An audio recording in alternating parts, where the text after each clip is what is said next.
Mahal, handa ka na ba? Oo, mahal. O ikaw ba anak? Yonar, Opo, tay. Kailangan ko lang po ng tulong. Pakisukbit lang po sana tong bag ko sa likuran ko. Kinuha nga ni Lando ang nasabing lumang bag at saka to sinukbit sa likuran ni Leonardo. Pagkatapos ay umalalay naman si Lita sa 15 taong anak na bulag. Ipinanganak na bulag si Leonardo pero hindi yun naging hadlang para magawa niya ang mga gusto niyang gawin. Sinanay niya kasi ang sarili sa pagpapalakas ng pakiramdam sa kanang pang-amoy. At dahil doon ay para na rin siyang nakakakita kahit hindi ganon kalinaw. Paglabas nila ng bakuran, dala ang mga gamit ay magkakasabay silang humarap sa bahay. o paano? Magpaalam na kayo sa dati nating bahay. Malaki-laki rin ang naging tulong niya sa buong pamilya natin. Kaya nga eh. Ilang taon din naging saksi ang bahay na yan sa kalagayan ng pamilya natin. Huwag ka mag-alala, mahal. Mas magiging maayos din naman tayo sa bago nating lilipatan. Bakit po kasi kailangan pa nating lumipat, tay? Alam mo naman ang sagot sa tanong na yan, anak eh. Huwag kayong mag-alala. Nasisiguro ko na magiging maayos ang buhay natin sa bagong lugar na ating lilipatan. Hali na kayo at baka naghihintay na yung taxi doon sa kanto. Hindi ko na kasi pinapasok sa iskinita dahil baka hindi makamaniobra eh.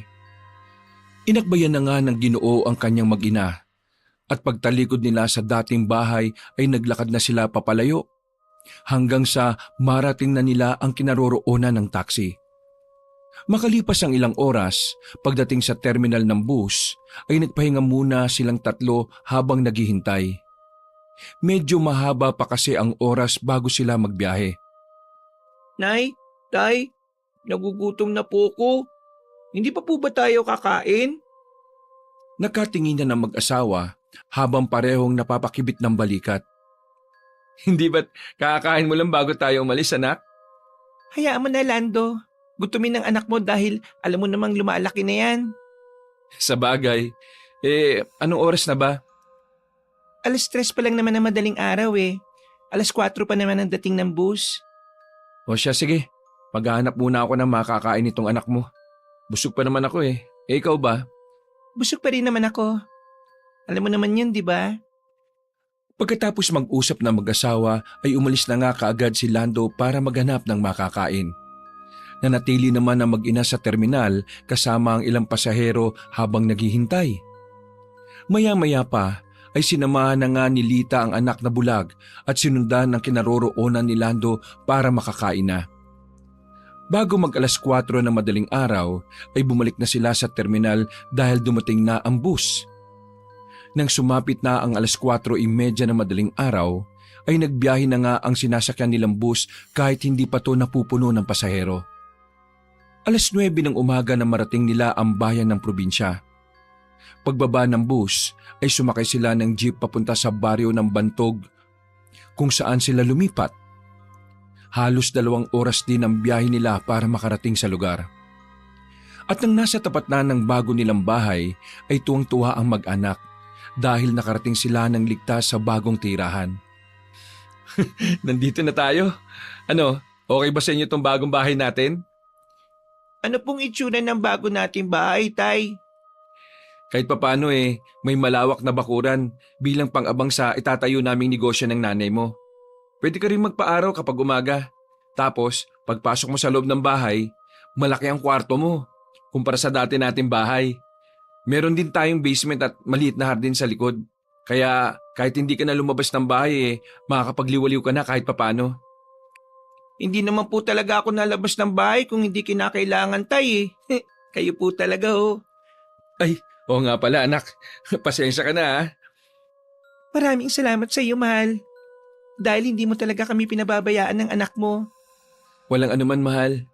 Makakapagsimula na tayong muli dahil ngayon hindi na tayo mangungupahan. Kundi may sarili na tayong bahay. Salamat din sa tiwala mo bilang asawa at suporta niyo sa aking mag-ina. Malaki ang tiwala ko sa iyo, mahal. At basta magkakasama tayong tatlo, katuwang mo rin kami sa pagharap sa hamon ng buhay. Tama, hindi ko rin kayo iiwan kahit anong mangyari. Dahil sa kinakailangan, kaya pinilit ni Lando na makapag-ipon para makabili ng sarili nilang bahay. Ayaw na rin kasi nila ng nangungupahan lang dahil hindi rin nila magawa ang gusto nila. May mga kasanayan din kasi ang kanilang pamilya na sadyang hindi katanggap-tanggap sa mga tao. Mapalad si Lando sapagkat nakuha niya sa pinakamurang halaga ang bagong bahay na nilipatan nila ngayon. At katulad ng napakasunduan nila, sa pag-alis sa dating bahay ay wala silang dadalhin na kahit na ano maliban sa mga importanteng dokumento at mga damit sa pang-araw-araw. Kaya ngayon ay yun lang talaga ang daladala nila. Habang nananatiling nakatayo ang mag-anak ay may isang maskuladong lalaki ang dumaan.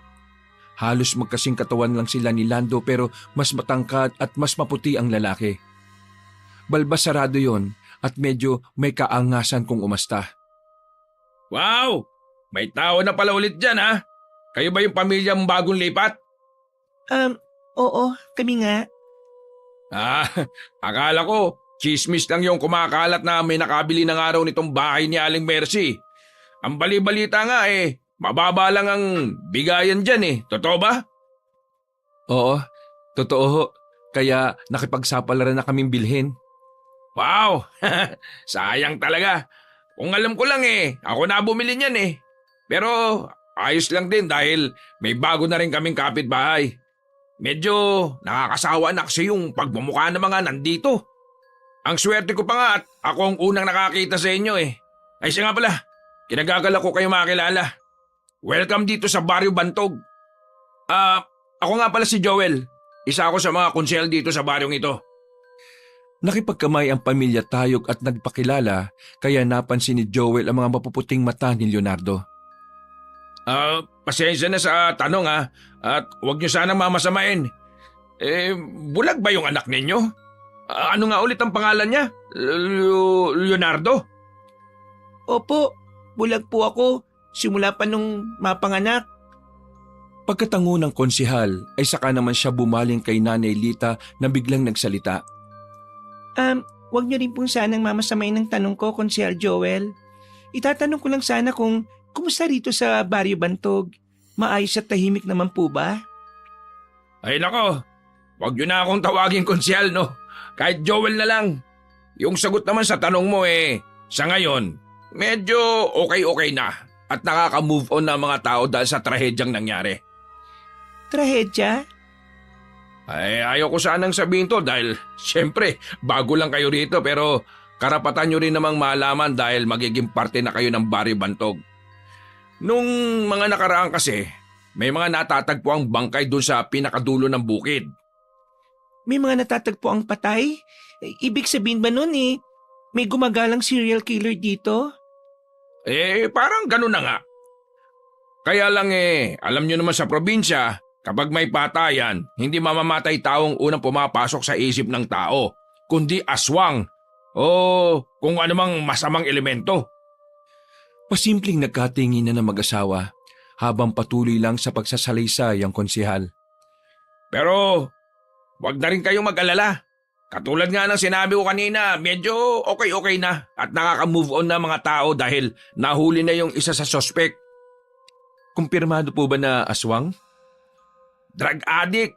Galing dun sa kabilang baryo na nakatakas lang pala sa kulungan. Yung dalawang kasama pa nga pinag-aanap pa rin ng mga kapulisan. Kaya mag-iingat pa rin kayo ng asawa mo ha. Lalo na tong si Leonardo. Hindi pa naman siya nakakakita. Salamat sa paalala, Joel. Huwag kang mag-alala. Hindi rin naman mahilig lumabas tong si Leonardo Ay, ganun ba? Pero kung gusto niyong mamasyal sa buong baryo pwede ko siyang pasamahan sa anak kong si James. Sa susunod na daan ko rito, ipapakilala ko siya. Wala rin kasing masyadong kaibigan yun Kaya ini-encourage ko na lumabas-labas kahit sa buong baryo lang. Okay ba sa'yo yun, Leonardo? Okay na okay po, Konsehal. O so paano? Maiwan ko na muna kayo At muli, welcome dito sa Baryo Bantog. Kung may kailangan kayo, huwag kayong mahihiyang lumapit sa akin Ipagtanong-tanong nyo lang sa mga taga rito kung saan yung bahay ko. Ituturo na nila yun sa inyo. Pagkaalis ni Joel ay nakangiting nakakatinginan lang ang mag-anak. Masaya sila sa magandang pakikitungo ng konsehal dahil senyalis yun ng magandang hinaharap nila sa baryo. Gusto ko yung aura ng konsehal ah. Mukhang mabait siyang tao. Oo nga po, Tay. Pero natakot ba kayo dun sa sinabi niyang mamamatay tao na hindi pa nahuhuli? Hindi naman po, Tay. Ikaw, mahal. Malamang hindi. May tiwala naman ako sa sinabi ni Joel na ginagawa ng mga alagad ng batas ang trabaho nila para mahuli ang mga salarin eh. Pero tama pa rin naman si Konsehal na kailangan natin mag-ingat. Pagkatapos sabihin yun ng ilaw ng tahanan ay nagtawanan lang sila bago pumasok sa loob ng bahay. Pagbukas ng pinto ay nasurpresa ang mag-ina dahil kumpleto na ang mga kagamitan na nasa loob ng bahay at nakatakip lang to ng mga tela. Kagat tinanggal ni Lita ang ilan sa mga tela at nagulat nga siya nang makita ang sofa at iba pang kagamitan na hindi pa ganun kaluma. Kaya pala pinaiwan mo na yung mga gamit natin kasi may mga gamit na rito. At mukhang bago-bago pa yung mga ito ah. Anong ginawa mo para mapapayag mo si Aling Mercy? Tinatanong pa ba yan? Sadyang wala lang talaga makakahindi kapag ako na ang humingi ng request eh. Kaya mahal na mahal kita eh. Pagkatapos maghalikan na mag-asawa, ay sinimulan na nga nila ang paglilinis ng bahay. Halos inabot na sila ng gabi sa pag-aayos ng mga gamit nila. Pasado 7:00 ng gabi ay pagod na isinandal ni Lando ang likod sa magandang sofa. Ipinikit niya ang mga mata at muling napadilat nang naramdamang umupo sa tabi niya ang mag-ina. Nagugutom na ba kayo? Hindi masyado. Kaya ko pa namang tiisin ng gutom pero baka tong anak natin hindi na. Leonard, nagugutom ka na ba? Sakto lang din po, Tay. O sige, labas na muna ako para makahanap ng makakain natin. Kumakalam na din kasi yung sikmura ko eh dahil sa pag-aayos ng mga gamit. Ilang saglit pa, habang naglalakad ay napapansin ni Lando ang kakaibang tingin ng mga taong nakakasalubong. Napansin niya na parang nagmamadali ang ilan sa mga naglalakad. Hindi na lang niya pinansin ang mga yun at naghanap ng makakain nilang mag-anak. 8:30 na ng gabi nang siya ay nakauwi dala ang pagkain. Medyo natagalan ng Ginoo pero sulit naman dahil na-enjoy nilang mag-anak ang hapunan. O ano, nabusog ba kayo? Oo, mahal. Busog na busog ako. Kahit 1 linggo na akong hindi kumain, pwedeng-pwede na. Buti ka pa mahal, kahit 1 linggong hindi ka kumain eh, ayos lang eh. Samantalang ako, pati tong si Leonard, hindi kayang ganyan. Iba talagang bitukan ng mga kababaihan eh, no? Nagugutom na nga po ulit ako, Tay eh. Nagtawanan na naman sila at matapos ng biruan pagkatapos ng hapunan ay naglipit na nga sila. Sunod noon ay naglinis na sila ng katawan bago nagkanya-kanya ng pagtulog. Pero hindi rin kaagad nakatulog si Lando dahil naalala niya ang narinig na usapan ng mga osyosera nung nasa labas siya kanina. Ito yung patungkol sa sinabi ni Konsehal na mga mamamatay tao. Subalit sa bersyon ng mga tsismosa ay pinaniniwalaan nilang aswang ang may gawa ng krimen. Aswang ang may gawa ng krimen at hindi mga drug addict. Aswang daw ang may gawa? Totoo kaya yun? Napailing na lang siya habang napapangiti. Pagkatapos noon ay pinagmasdan niya ang asawang nahihimbing sa pagtulog sa katuniyakap ng mahigpit. Sa unang gabi ng mag-anak sa bagong bahay ay sobra ang sayang nararamdaman nila. Habang nakayakap ay sinimulang himas-himasin ni Lando ang katawan ng asawa. Nagpaubaya naman si Lita at hindi nagtagal ay unti-unti silang nagubad at nagniig. Hindi mapinta ang sayang nararamdaman nila sapagkat sa tagal din ng panahon ay ngayon na lang nila nagawa ang ganon. Pagkatapos ng higit 4 na beses na pagniniig, ay pareho silang nakatulog ng mahimbing. Tilaok ng manok ang nagpagising kay Lando at pagharap niya sa asawa ay natutulog pa ito. Hindi na niya inistorbo ang babae. Nagpunta na lang siya sa kusina para uminom ng tubig.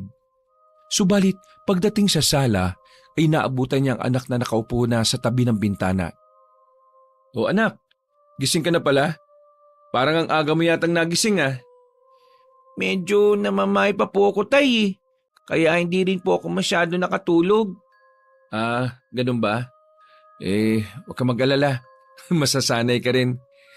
Teka, gusto mo bang samahan ako sa labas? Maglilibot-libot lang ako para makabisa natin tong lugar. Tapos na po akong maglibot-libot, Tay. Ha? Talaga? Biro lang po, si tatay talaga. Alam niyo naman na bulag po ako kaya paano ako makakalibot-libot? Nadali mo ako ron, anak, ha? Napakamot na lang ng ulo si Lando habang napapailing. Pagkalaon ay lumabas na muna siya ng bahay at naglibot-libot katulad ng sabi niya kay Leonardo. Pinagmasdan naman siya ng anak mula sa bintana habang palabas ng bakuran. Habang gumagala sa buong baryo, napansin nga ni Lando na malalayo ang mga tindahan at karinderya. Kaya naisip niya na kainan na maging negosyo nila. Tama, yun nga magandang gawing negosyo sa lugar na to. Mga pang-almusal at lutong ulam ang itatayo namin dito. Sigurado akong papatok yun at hindi rin masasayang ang mga, "Hoy! Paring Lando! Saan ka pupunta?" Ay, kayo pala, Konsehal Joel. Eto naman, huwag mo na nga akong tawagin Konsehal, Joel lang. Hindi talaga ako sanay na tinatawag ng ganyan eh. Sige. Tungkol sa tanong nyo, naglilibot-libot lang ako para makabisa ko tong lugar. At saka nag-iisip ako ng kung anong itatayo naming negosyo ng asawa ko para meron naman kaming pagkakitaan. Ayos yan. Ano bang naisip mo? Karinderya sana eh. Pang-almusal saka lutong ulam ang plano namin. Saktong-sakto yan. Ang layo pa kasi ng bilihan at karamihan sa mga taga rito eh. Kung minsan, hindi na nakakapagluto ng ulam sa tanghalian. Dalabala na sa trabaho. Iintayin ko yan, ha? Sige po, salamat. Teka, saan ka pala pupunta? Doon ako pupunta sa barangay hall. May meeting kasi kami ngayon ng mga opisyal eh. Nagpatawag si Kapitan. Siya nga pala pare. Mabuti na lang at nakita rin kita ngayon. Alam mo bang kakabalita lang sa amin ng asawa ko na patay na raw si Aling Mercy? Halos 1 linggo na pala yung nawawala. Kitang-kita ang matinding pagkagulat sa mukha ni Lando matapos marinig ang sinabi ng konsehal. 1 linggo? Nawawala? Parang sa pagkakatanda ko yun ang huli namin pagkikita eh. Talaga? Tumawag kasi yung pinsan ng asawa ko kaninang 5:00 ng umaga at yun nga ang ibinalita sa amin. Natagpuan na lang daw na patay si Aling Mercy sa sasakyan niya. Ang pagkakarinig ko nga grabe daw yung pagkamatay eh. Parang pinaglaruan yung katawan. Nako, nakakaawa naman pala. Kung kailan na naibenta niya yung bahay sa amin at may sapat na siyang pera para makauwi sa Mindanao kung saan siya pinanganak saka naman to nangyari. Sana naman makamit niya yung hustisya. Kaya nga wala na rin tayong magagawa. Sadyang ganun talaga buhay. Oso, paano? Dito na muna ako Baka ako na lang ang hinihintay dun sa meeting namin Mag-enjoy ka lang sa paglilibot-libot mo dito sa baryo. Basta, huwag mong kakalimutan ang sabi ko sa iyo Kung may kailangan kayo ng pamilya mo, huwag kayong mahihiyang magsabi sa akin. Kung may tutulong ako gagawin ko. Tumango na lang si Lando dahil naglakad na palayo ang bruskong konsehal. Pag-uwi ng bahay ay tila tahimik si Lando habang umiinom ng mainit na kapeng inihanda ng kanyang asawa. Napansin ni Lita na tila malalim ang iniisip ng asawa kaya nilapitan niya ang matipunong asawa at tinanong. Parang ang lalim yata ng iniisip mo, mahal. Ha? Kasi naisip ko na kasi kung anong negosyo yung itatayo natin. Masarap ka naman magluto kaya naisip ko, magbenta kaya tayo ng mga almusal at saka lutong ulam. Tingin mo ba? Papatok dito yung ganong negosyo? Nag-usap kami kanina ni Konsehal Joel. Nung sinabi ko nga yun sumang-ayon kaagad siya Kasi karamihan din ng mga taga rito hindi na doon nakakapagluto lalo na sa tanghali. Subukan lang natin. Wala namang mawawala, di ba? Oo nga po, Nay. Masarap naman po kayo magluto Dahil po tuloy sa sinabi ni tatay, bigla ako nagutom at natakam. Mukhang nagugutom ka na naman saktuhan lang naman po. Kapag nakapagpatayo na tayo ng karinderya, siguradong hindi ka na magugutom anak. Kahit anong ulam ang kainin mo, pwedeng pwede. O ano mahal, okay ba sa'yo yon? Sige, subukan natin. Walang problema sa akin. Matapos magkasundo ay wala nang ang inaksayang oras si Lando. Sa tabi ng kanilang gate ay nagtayo siya ng maliit na kubo para sa bubuksan nilang karinderya. Maghapon niyang tinrabaho ang mga yon, habang sina Lita at Leonardo naman ay may kanya-kanya ring pinagkakaabalahan.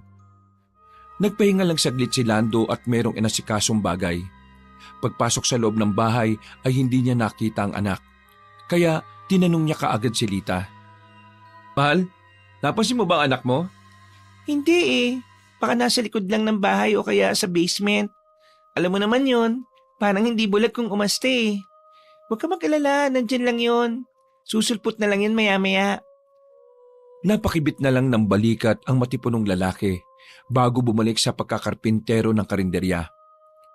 Pasado 4:00 ng hapon nang matapos na siya, ay nagbigay ng mainit na kape si Lita. Eksakto naman na napansin nila ang higit 4 na katao na tumatakbo papunta sa kung saan. Tila aligaga ang mga taong yon, kaya nagkatinginan na mag-asawa at parabang nakaintindihan na ang kanilang mga mata. Dali-dali nilang sinundan ng mga taong nagtatakbuhan hanggang sa makarating sila sa bukana ng bukid. May iilang mga tao na roon na pare-pareho nakatakip ng ilong dahil sa hindi kaaya-ayang amoy na umaalingasaw. Nang makita nila ang maliit na baka sa isang gilid na patay na, ay natutop nila pareho ang mga bibig. Hindi ordinaryo ang pagkamatay ng nasabing baka. Bukod kasi sa putol ang parehong binti nito sa likurang bahagi, ay wakwak din ang tiyan. Nakalawit ang large intestine at ang ibang parte ng laman loob na medyo inuuod na at nilalangaw. Pinagilid na silang mga nakikiusyoso matapos dumating ang ilang opisyal at tanod. Narinig pa ng mag-asawa ang ilang bulungan ng mga tao kung sino ang gumawa nito sa walang kalaban-laban na baka. Dahil alam naman nilang wala naman silang magagawa, kaya bumalik na ng bahay sina Lando at Lita hanggang sa maabutan nila sa gate si Konsehal Joel. Kasama niya si Leonardo na nakaupo sa tapat mismo ng bagong tayong karinderya. Kanina, pinag-uusapan lang natin yung tungkol sa karinderya. Tapos kayo natapos mo na kaagad, pre. Oo, mahirap kumita ng pera ngayon kaya walang dapat sayangin na oras. Tama ka dyan. Ay, siya nga pala. Saan kayo galing? Nakita ko nga pala tong anak nyo na naglalakad-lakad mag-isa doon sa malapit sa plaza. Kaya inalalayan ko na lang pauwi dito. Alam mo naman na medyo delikado rito dahil nga sa 2 lalaking hindi pa rin mahuli-huli. Ang sabi kasi nila, Kapitan Sino umaali-aligid lang daw yung 2 hinayupak na mga adik na yun. Naku, salamat sa pag-alalay mo kay Leonardo. Siguro sinundan niya kami dahil pumunta kami roon sa bukana ng bukid Nagkumpulan kasi mga tao dahil may maliit na baka roon na natagpo ang patay. Ha? Talaga? Baka yun yung baka nila Mang Jose na kagabi pa raw nila hinahanap dahil nawawala. May mga opisyal na yata roon na nag-aasikaso Nakakaawa nga yung sinapit ng hayop. Putol yung 2 binti at nawawala. Tapos wakwak yung tiyan at nagkalat yung mga laman loob. Mga walang ya talaga mga adik na yun no? Pati mga walang kalaban-labang hayop pinagdidiskitahan pa. Pupunta na muna ako ron. Salamat nga sa pagsasabi nyo Ipaparating ko na rin to kay Kapitan Sino dahil baka hindi pa niya alam. Pag-alis ng konsehal ay kaagad nilapitan na mag-asawa ang kanilang anak na nakatingin lang sa kawalan. Pagagalitan niyo po ba ako, Tay? Kasi naggala po ako mag-isa. Hindi anak. Alam ko naman kahit bulag ka hindi yun hadlang para makapaglakad-lakad ka ng mag-isa. Gusto ko lang sabihin na mag-iingat ka sa paggala-gala mo, lalo na't nag-iisa ka. Alalahanin mong bulag ka sa paningin ng mga tao, pero hindi maintindihan ng nakararami kung sasabihin mong malakas ang pang-amoy at pandama mo. Kaya nagagawa mong makapaglakad-lakad kahit walang umaalalay sa'yo. Baka mamaya kung ano pang isipin ng mga tao dito. Lalo na't isa sa mga kumakalat na issue ang aswang ang gumagawa ng mga pagpatay.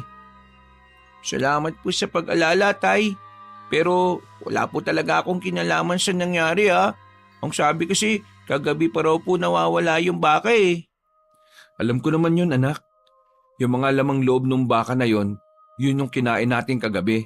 Tapos yung mga hita, itinago ko muna sa basement dahil gagamitin namin bukas sa pagbubukas ng karinderya natin.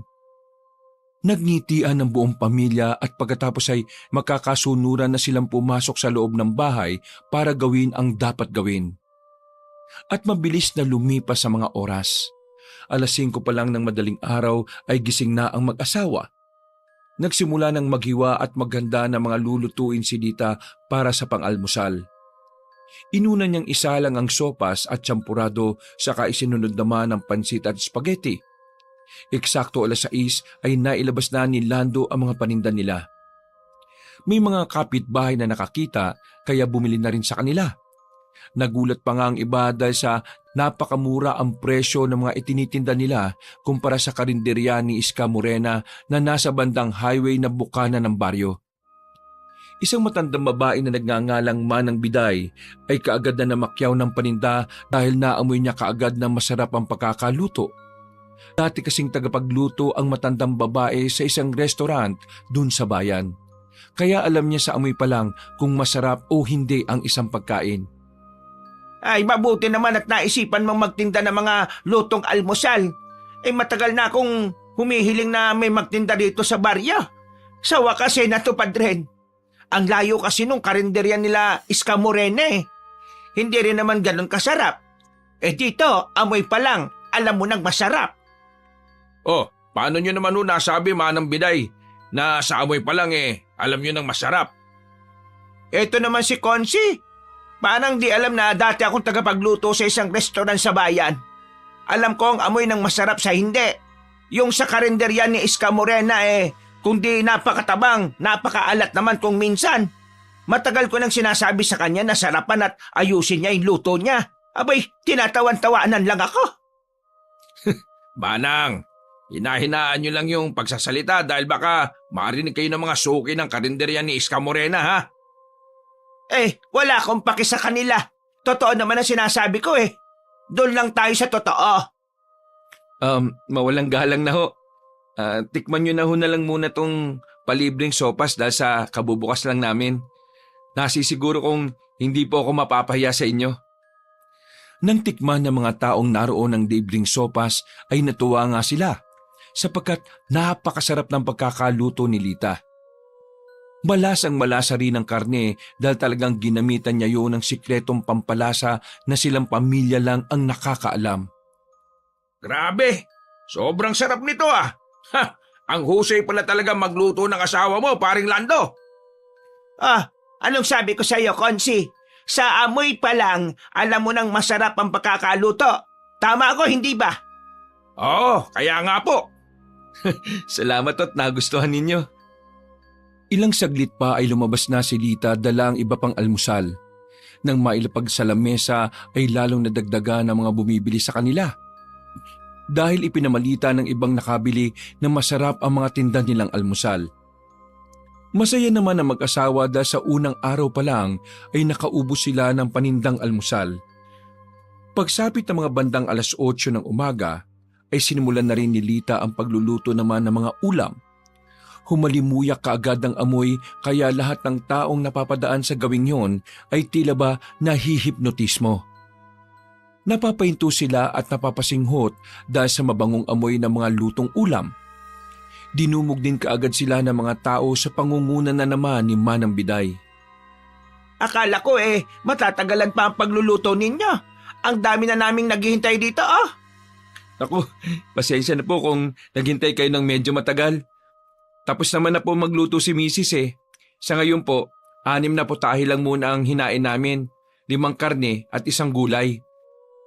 Ano-ano ba itong mga lutong ulam nyo, ha? Meron pong dinuguan, apritada, mechado, ito po sinigang na baka, tapos bistek, at meron po tayong ginataang kalabasa.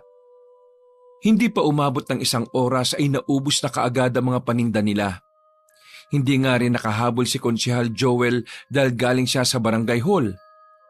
Nagpulong na naman kasi sila tungkol nga sa hinahunting ng mga kriminal. Dahil sa mga paninda ng pamilya Layog ay nabawasan ang mga mamimili sa karinderya ni Iska Morena. Dahil hindi rin naman kalakihan ng baryo kaya mabilis na kumalat ang balita tungkol sa kanilang karinderya. Tuwang-tuwa naman ang mag-anak dahil sa unang araw ng pagtitinda ay matagumpay kagad ang kanilang negosyo. Pagsapit ng gabi ay nagpulong nga sila sa tapat ng hapagkainan habang kinakain ang natitirang niluto ni Lita na hindi nila isinama sa tinda. Oh, di ba? Malaki kagad ang kinita natin ang hindi man lang tayo gumastos sa karne. Nabusog pa tayo pare-pareho. Ang galing mo talaga dumiskarte, mahal. Sakto rin talaga tong lugar na to na napili natin. Dahil hindi matao, magagawa natin ang gusto natin ng walang nakakapansin. Pero syempre, kailangan pa rin natin mag-ingat. Lalo na't magbabantay ngayon ng mga alagad ng batas dahil sa mga adik na mamamatay tao. Tay, bakit po ibinalik niyo po yung buong baka? Di po ba dapat itinago niyo na po lahat yon sa basement para may stock tayong lulutuin? Hindi natin pwedeng patatagalin yung sa basement, anak, dahil baka mangamoy. At saka, sinusubukan lang namin ng nanay mo ang karne ng hayop bilang pantawid gutom. Iba pa rin ang karne ng tao dahil mas malasa, masarap at nakakabusog. Ano na pong plano niyo ngayon? Nag-ikot-ikot ako kaninang umaga. Napansin ko na may 3 buntis dito sa baryo. Pero hindi natin sila kaagad bibiktimahin. Uunti-untiin natin at kailangan mapaniwala natin ng mga taga-baryo na hindi aswang kundi yung mga adik na hinahanap nila ang papatay sa mga buntis na yon. Pagsasaluan natin yung sanggol at pagkatapos kukunin yung ibang parte ng katawan para gawing lutong ulam. Ang galing mo talaga mag-isip ng ideya, mahal ko. Diyan ako bilib sa iyo eh. Biruin mo, hindi na tayo gagastos sa karne. Mga gulay na sangkap na lang ang kailangan natin. Mukhang dito tayo sa lugar na to yayaman ah. Pagkatapos nilang mag-usap ay pinagpahinga na muna ni Lando ang mag-ina. Pasado 10:00 ng gabi ay unti-unti na siyang nagpalit ng anyo bilang isang tiktik. Ang tiktik ay isang uri ng aswang kung saan ay may kakayahan na pahabain ng dila. Ito ang bahagi ng katawan na pinaniniwala ang ginagamit ng isang tiktik para kunin ang sanggol na ipinagbubuntis ng isang nagdadalang tao palayo mula sa sinapupunan. Ang pamilyang Layog ay galing sa angkan ng mga aswang na tinatawag na aswang layog. Ito yung uri ng aswang na lumilipad, may pakpakman o wala. At ang pinaka-numero 1 nilang binibiktima ay mga sanggol. Dahil sa pagbabago rin ng panahon, kaya natuto na rin silang kumain ng mga hayop at iba't ibang uri ng tao. Mapasanggol man, bata at matanda.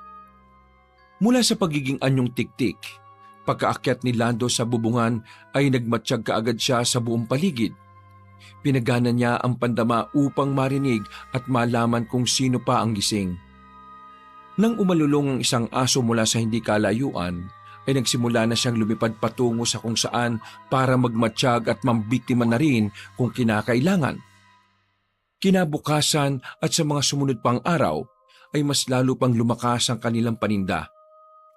Hindi na lang kasi basta karne ng hayop ang ginagamit nila, kundi mismong karne na ng tao. Mag-aalas 12 ng tanghali, habang bumibili si Manang Biday ay nakikipagbalitaktakan muna siya kay Lando. Lando, hindi ba't madaling araw kayong namimili ng asawa mo sa pamilihang bayan? Oo, Manang. Bakit po? May ipapasabay po ba kayo? Wala naman akong ipapasabay. Gusto ko lang kayong paalalahanan ng asawa mo. Patungkol naman po saan? Hindi ba nasabi sa iyo ni Consi yung tungkol sa bali-balita at kumpirmado na meron talagang aswang na pag-aalagala? Hindi lang dito sa baryo, kundi sa buong probinsya. Ganun po ba? Paano nyo naman po nasabi, Manang? Kahapon at saka kanina raw madaling araw ay may namataan yung ilang kalalakihan doon sa kabilang baryo. Parang malaking ibon daw na lumilipad. Ang hinala nila isa yung wakwak. May nabiktima na ng tao nung nakaraan pa. At base nga sa investigasyon ng mga pulis, hindi nagawa ng mga adik yun na nakatakas sa kulungan. Kung di gawa yun ng mga kriminal, ibig sabihin, gawa na yun ng aswang, di ba? Sa bagay, may punto po kayo. Kaya mag-iingat kayo ha kapag namimili kayo ng madaling araw. Magdala kayo ng mga pangontra o kaya sandata. Tapos yung anak ninyo, siguraduhin yung ligtas siya rito, lalo na't bulag pa naman siya. Sige po, tatandaan po namin yung mga sinabi ninyo. Salamat po, Manang Biday. Nang maubos na ang paninda, ay kaagad kinumpronta ng mag-asawang anak nilang si Leonardo dahil sa mga nabalitaan nila. Anak, di ba't sinabihan na kita? Bakit ka lumalabas na mag-isa at hindi namin alam? Kung di pa nagkwento si Manang Biday, hindi ko pa malalaman. Tay, paano nyo naman po nasabi na ako yung aswang na tinutukoy ni Manang Biday? Nasa probinsya po tayo. Hindi lang naman po tayong aswang sa lugar na to Meron pang iba. Anak, alam mo naman ang patakaran ng mga aswang. Hindi sila nanghihimasok sa teritoryo ng iba. At saka, ikaw lang ang wakwak sa lugar na ito Kaya huwag mo nang itanggi.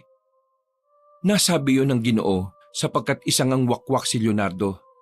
Ang wakwak ay uri ng aswang layog na may mga katangian ng isang mabangis na ibon. Ang ibang uri nila ay may kakayahang maging itim na ibon na kumakain ng laman ng karne ng tao, lalo na ng sanggol. Bulag sila kapag nasa anyong tao, pero malakas ang pandama at pangamoy. Bukod doon ay nakakakita lang sila kapag nagpalit sila ng anyo sa pagiging wakwak. Pasensya na po, Nay, Tay. Ayaw ko lang po talaga kayong abalahin kaya naisip kong mag-isang lumakad. Saka nito pong mga nakalipas na araw, naging gutumin po ako Hindi po katulad nyo na kayang matiis kahit isang linggong hindi kumain ng karne ng tao. Ayos lang. Ako po, parang nangihina po ko Dahil sa sinabing yon ni Leonardo, ay nagkatinginan lang ang mag-asawa. Nagdesisyon silang tulungan ng anak para mapunan nito ang pagkauhaw sa karne ng tao. Lumipas pa ang mga araw at linggo, kaya lalo ngang sumikat ang kanilang lutong ulam, kaya na-curious tuloy ang may-ari ng karinderyang si Iska Morena. Unti-unti kasing nabawasan ang kanyang customer, kaya para malaman ang sikreto ng paninda ng mga layog ay pinabili niya ang anak na si Joaquin Bordado kung tawagin ng mga taga Barrio Bantog. Marami kasi siyang tattoo sa katawan, pero hindi siya nakakatakot dahil may pagkasinto-sinto kung umasta, at bukod doon ay mataba rin siya na kung minsan ay tinatawag na Joaquin Bonjing. Nang matikman nga nilang mag-ina ang luto ni Lita, ay napatunayan nila kung bakit lumilipat ang mga customer mula sa karinderya ni Iska Morena papunta sa karinderya ni Lita Layog. Pero hindi pumayag si Iska na basta na lang siya matalo ng ganun-ganun na lang. Kaya umisip siya ng paraan kung paano pababagsakin ang kanyang kakompetensya. Wala pang 2 oras, mahal. Ubus na kagad ang lutong ulam natin. Masarap ka naman kasi talaga magluto, mahal Plus, masasarap pa yung putahin natin. Di ba? Saan ka pa? Buti pinaalala mo. Wala na ako natirang karne kaya kailangan na rin nating lumabas mamayang gabi. Natin? Bakit? Sasama ka? Oo. Mas maiging 2 na tayong lumalabas para naman marami-rami tayong madala pa uwi para na rin kay Leonardo. Para hindi na siya lumalabas pang mag-isa. Alam kong malakas at maliksi ang isang wakwak pero 15 taong gulang pa lang si Leonardo. Hindi pa siya kasing galing natin pagdating sa diskarte dahil wala naman siya masyadong karanasan pa Oo, naiintindihan kita, mahal. O sige, 2 na tayong lalakad mamayang gabi. Pagkatapos magkasundo, ay lumipad na nga sa hindi kalayuan ng manananggal at pagkatapos ay nagkampay-kampay na to ng pakpak. Maya-maya pa ay narinig na nga nila ang paghiyaw ni Pilita mula sa loob ng bahay. Nang sumilip si Lando sa butas ay doon na nga niya nakita na nakahawak ang buntis sa tiyan nito dahil sa takot na takot ang sanggol na nasa sinapupunan nito. Nang marinig ng asawa ni Pilita na si Corrales ang malakas na pagaspas ng tila malaking ibon sa labas ng kanilang bahay, kumuha kagad to ng tabak saka lumabas ng bahay. Sinadyang magpakita ng manananggal para painan si Corrales. Sige, habulin mo ako at tagayin kung kaya mo. Lumipad siya palayo sa lugar na yon, kaya matapang siyang sinundan ni Corrales na walang kamalayan na pain lang ang lahat. Nang medyo malayo na sila sa bahay, ay saka naman pumasok si Lando roon mula sa pagiging anyong tiktik. Nang makita naman ni Pilita ang matipunong asawa, ay naghuhumiyaw siya sa pagmamakaawa. Pero tila bingi si Lando na dahan-dahang lumapit sa umiiyak na buntis. Pasensya na Pilita pero hindi ko mapagbibigyan ng pagmamakaawa mo. Pero huwag ka mag-alala dahil makakatulong naman kayo ng anak mo, hindi lang sa pamilya ko, kundi sa buong baryo Bantog. Ang sanggol sa sinapupunan mo, ang magpapawi ng gutom naming mga aswang habang ang sarili mong laman ang magpapawi ng gutom ng mga taga-baryo. Sinubukan tumakbo ng buntis pero kaagad pinagapang ni Lando ang mahaba at manipis niyang dila. Nang tumusok ito sa binti ng kanyang biktima, ilang segundo lang ay nakaramdam yon ng pagkaparalisa. Wala nang nagawa si Pilita kundi ang umiyak dahil kahit pagsasalita ay hindi na rin niya nagawa.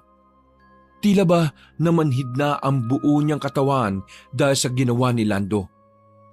Nang nasa harapan na si Lando ay dinila-dilaan niya ang katawan ng buntis. Kumislot-kislot naman ang sanggol na nasa sinapupunan na halatang takot na takot din. At pagkatapos noon ay sinimula na nga ni Lando ang dapat gawin bago pa makabalik si Corrales. Ang manipis niyang dila ay sumentro sa puso ng buntis at sa isang kisap mata ay bigla na lamang nahiwa ang tiyan ng kanyang biktima.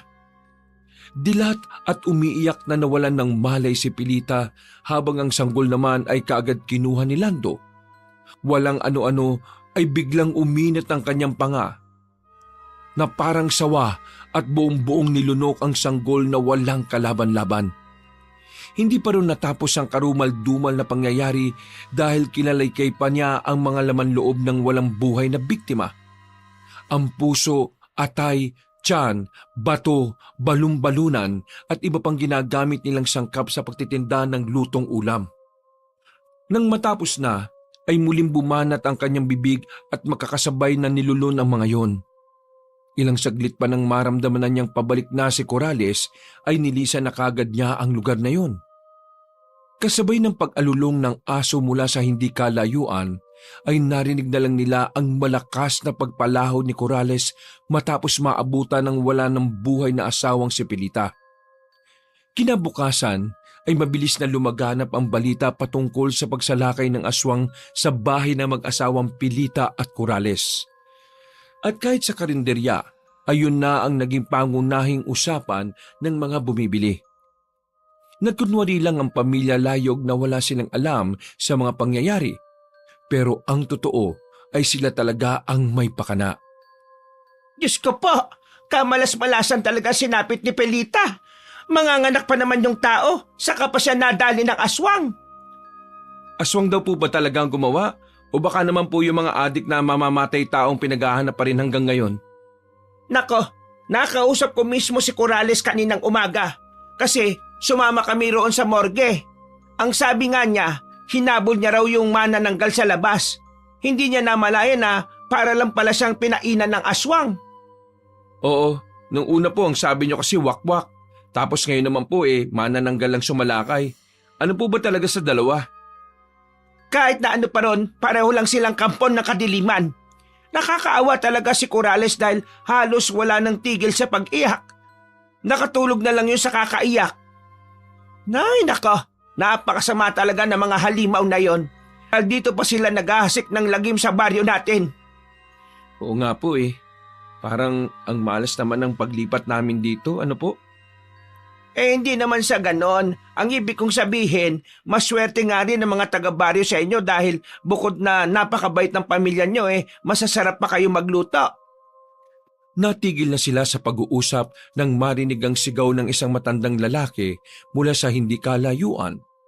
Halos lahat tuloy ng mga nasa karinderya ay napatingin sa taong gumawa ng eksena. Nakita ko yung mga aswang kagabi! Nakita ko sila! Nandito lang sila sa paligid-ligid. Nararamdaman ko ang presensya nila. Naamoy ko ang malansang dugo sa kanila. Nakatinginan lang ang mag-asawang Layog at nang makita nga nila ang matandang lalaking gusgusin, ay napaismid na lang si Manang Biday na bumalik sa kinauupuan. Kilala niyo po ba yung taong yon? Parang ngayon ko lang po siya nakita rito . Ay nako, yung baliw na si Lolong yan. Nandito na naman pala yung taong yan. Ay, Lalang! Kung wala kang magandang sasabihin, pwede ba lumayas ka na rito? Dagdag ka lang sa suliranin ng bayong ito eh. Sana ikaw ang susunod na kone ng aswang.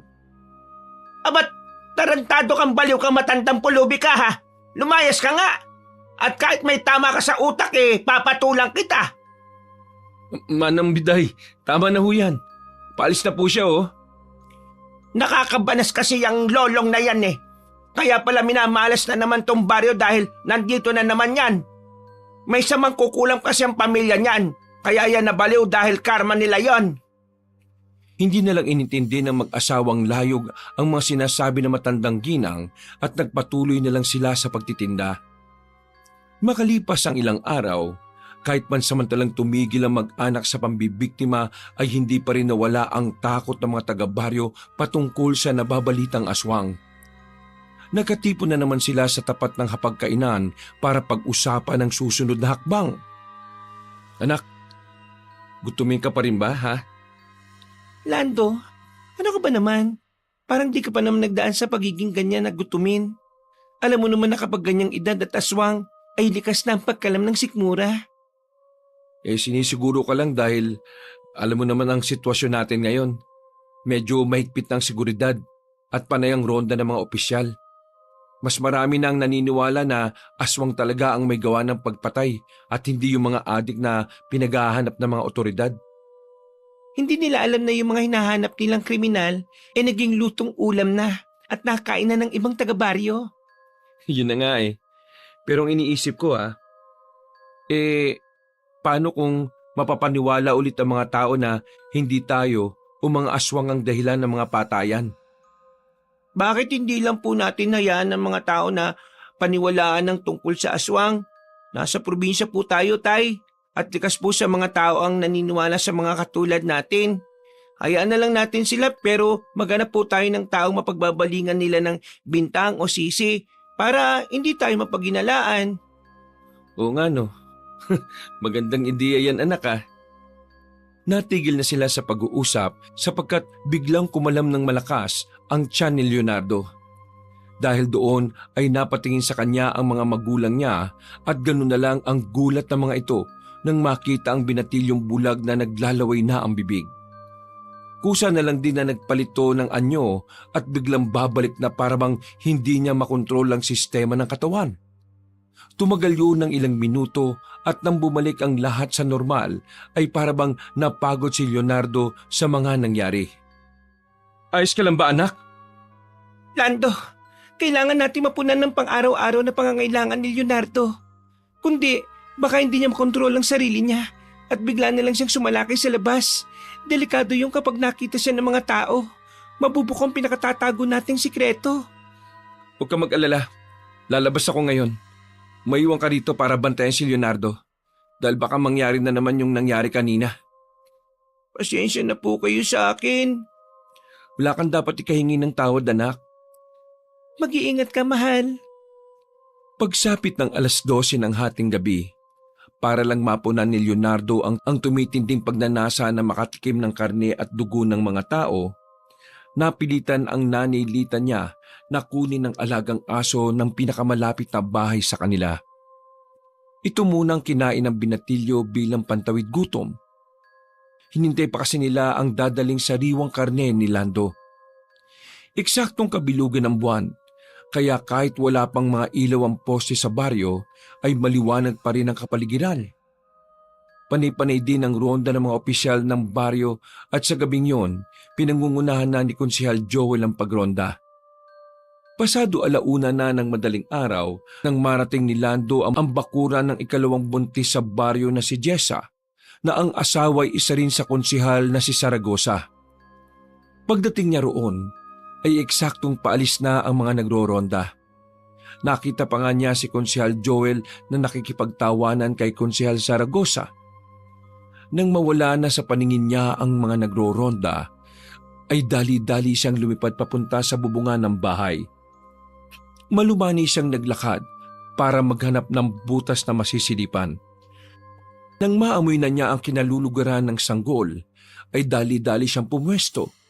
Subalit nang uupo na ay biglang lumundo ang yero kaya tumunog ang bubungan. Alam na niya ang kahulugan noon kaya ginaya niya ang tunog ng pusa habang marahang naglalakad. Isa sa mga kakayahan ng tiktik ay makapagmimik ng boses ng mga hayop at ang paborito nilang gayahin ay ang pusa. Dahil ito lang naman ang hayop na kadalasang umaakyat sa bubong. Meow! Meow! Meow! Napalundag si Lando matapos marinig ang malakas na tunog ng baril. Sinundan niyo ng malalakas na mura mula kay Konsyal Zaragoza kaya dali-dali siyang umalis sa bubungan at lumipad sa mga punong nasa paligid ng bakuran. Maya-maya ay nakita na ni Lando na lumabas ang asawa ni Jessa at mula sa pintuan ay nagsisigaw pa ulit at pinagmumura siya. Napailing na lang ang tiktik habang napapabulong. Sino kayang gunggong ang nakaimbento ng kasabihan na yan na kapag minura-mura ang aswang matatakot na kami? Sige lang, magmura ka lang ng magmura dahil mamaya mapapamura ka talaga sa gagawin ko. Hindi pa siya kaagad nakalusob dahil muling bumalik sina Konsehal Joel at ang iba pang nagro-ronda matapos makarinig ng pagputok ng baril. Ano, Konsehal Zaragoza? Dito na muna kami magpapalipas ng gabi. Sabi mo lang dahil magbabantay kami rito sa bakuran mo. Mabuti na lang din at tumanggi si Konsehal Zaragoza dahil sinabi niyang kaya na niya ang aswang. At bukod doon, ay may iba pang nangangailangan sa kanila katulad na lang ng isa pang buntis na si Casey na asawa ni Tandingan. Matapos magkaunawaan, ilang minuto lang din ang lumipas ay umalis na ulit ang grupo ni na Konsehal Joel para nga magpunta sa bahay ng mag-asawang Casey at Tandingan. Matyagang naghintay si Lando hanggang sa masiguro niyang okay na ang lahat. Hindi na siya bumalik sa bubungan, kundi sa mismong bintana na siya nagmasid-masid. Gamit ang manipis niyang dila ay pinalusot niya to sa maliit na butas ng bintana at pinagapang papunta sa silid na kinaroroonan ng buntis. Isa sa mga abilidad ng tiktik ay ang pahabain ng kanilang dila at panipisin na parang sinulid. Ginagamit niya naman ang malakas na pang-amoy sa mga sanggol para matunto ng kinaroroonan ng bibiktimahin niya.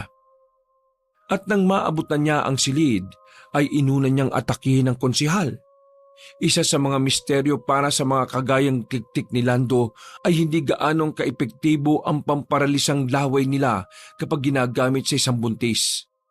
Saglit lang na napaparalisa ang hindi buntis o kung minsan ay hindi nga tumatalab. Pero kapag buntis, dumapo lang ang laway nila, hindi na kagad makakagalaw ang biktima. Nang malawayan na niya si Konsehal Zaragoza, ay kaagad tong napadilat matapos makaramdam ng pamamanhid. At dahil nga sa hindi masyadong epektibo ang laway pamparalisa sa hindi buntis, kaya nakuha pa ng Ginoo na makasigaw dahilan para magising ang kanyang asawa. Mag-aalas 4 na ng madaling araw kaya wala nang inaksayang oras si Lando. Buong lakas niyang sinira ang bintana at nang mabuwal yon ay dali-dali siyang nagtungo sa kinaroroonan ng mag-asawa. Nakita niyang wala na si Jessa dahil nasabihan na to ni Konsehal Zaragoza na magtago. Pero sinamantala niya ang pagkakataon habang paralisado pa ang lalaki. Akala niyo maisan niyo ko? Pamura-mura ka pang hayop ka. Ngayon, mapapamura ka talaga sa gagawin ko. Tumayo siya sa harap ng konsehal na pilit na iginagalaw ang katawan. Pagkatapos ay inilabas na niya ang dila at pinatilim to na katulad ng isang mahabang tabak. Hindi na siya nagpaligoy-ligoy pa. Hiniwa niya ang lalaking biktima mula sa ulo hanggang sa gitna ng katawan. Nahati tuloy sa dalawa ang walang buhay at kaawa-awang konsehal na hindi na nakapalag pa. Babalikan kita mamaya.